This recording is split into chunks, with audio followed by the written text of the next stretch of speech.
Welcome back to the bench. Today, I thought I'd show the difference between two stock and very common microphones that people use to talk on CB radios.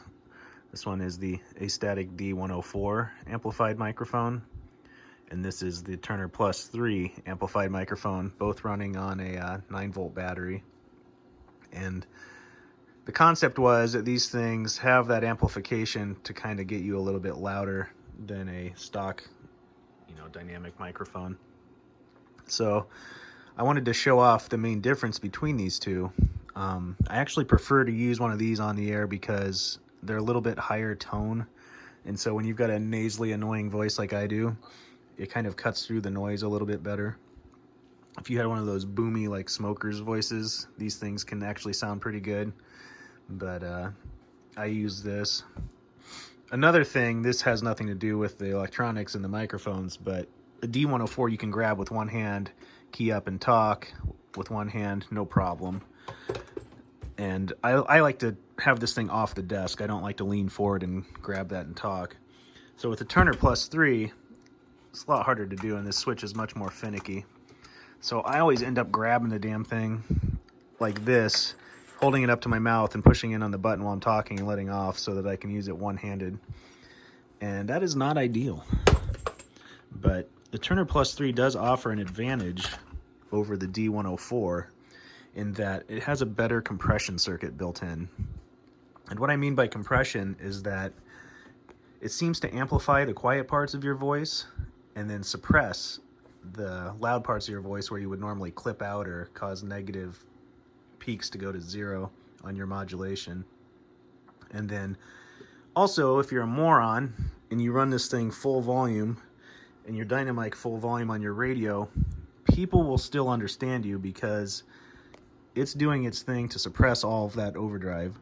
So that is the primary reason to use one of these over this microphone, in my opinion, but I still use this. I happen to own an oscilloscope so I can watch what I'm doing, though. Most people don't have the luxury of having the oscilloscope to watch their modulation, so they don't know when they go over the peak or over the edge on this microphone.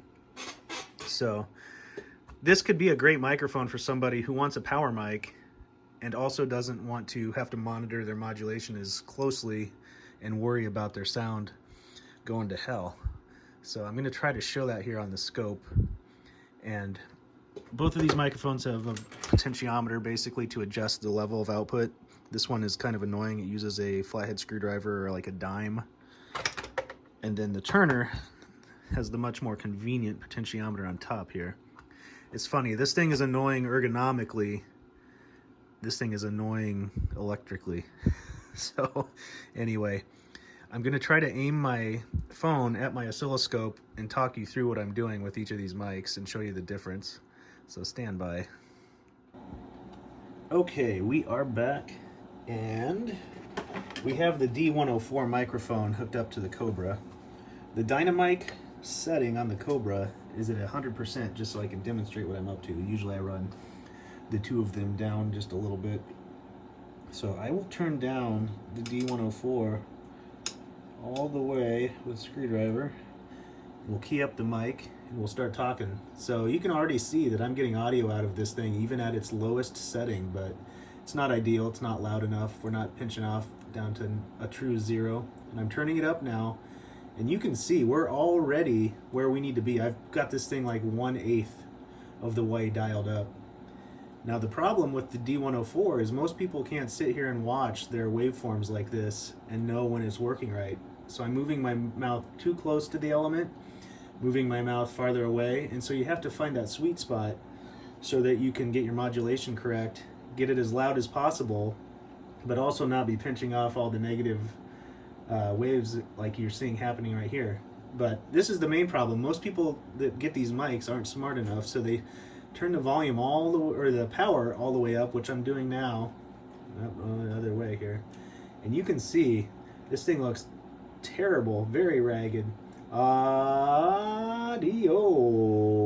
And so that thing's just boxcarring like mad. I'm over modulating, and this is with a radio that does not have the limiter clipped.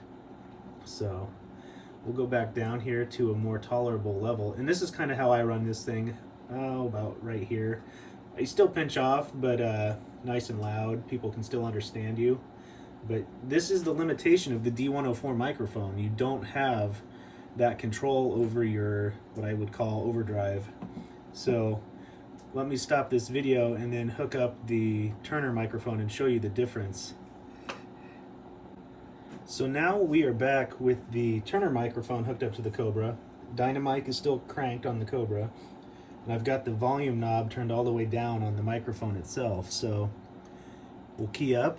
And I'm not even hardly making this thing move at minimum volume, but I'm slowly increasing the volume and looking for the waveform to look how I'd like to see it. So getting there, yeah. So you can see the loud parts of my voice loud.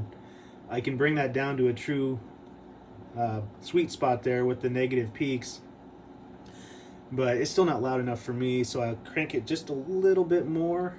This is starting to look about like what I like to see. This is nice, clean modulation. People can understand you. You're not annoying anybody. And I'll show you on the microphone. Let me see if it'll stretch as far. Ugh. Where the volume is. It's set up, oh, it's probably at the 10 o'clock position, and I can go all the way around here. So now watch when I'm going to keep cranking this up. So as I'm talking, I'm turning this up. We're now at the halfway mark, and you can see that it's getting nice and loud, but you can also see that the microphone circuit that's built into it is actually suppressing those negative peaks in a way that allows me to kind of blast through there. So this is overdriven, obviously. And now we're going to crank this to the 2 o'clock position. You can see that I'm boxcarring audio, but it's much more controlled than it was with the D104. And so now I'm going to crank this thing all the way to the right. I've got the volume all the way up. Here you go. Everything's maxed out, CB and the microphone. So I'm just sitting here talking normally, and people on the air would still be able to understand me because I am pinching off negative peaks, you know. Woo, audio, but it's much more controlled than it is with the D104. And in fact, if I just bring my mouth back a little ways, this is just basically pretty loud modulation, and it's picking up everything. I'm sure if there was noise in the background, you'd hear that too. But I'm going to turn this back down to its sweet spot, which is about right here. And this is how I would talk on the air.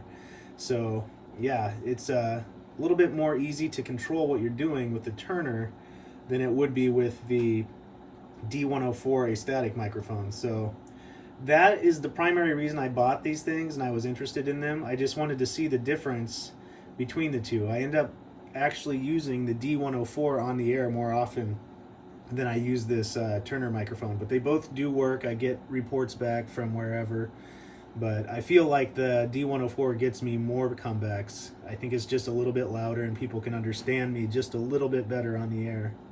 So anyway, that's what I wanted to show today. That is all for today.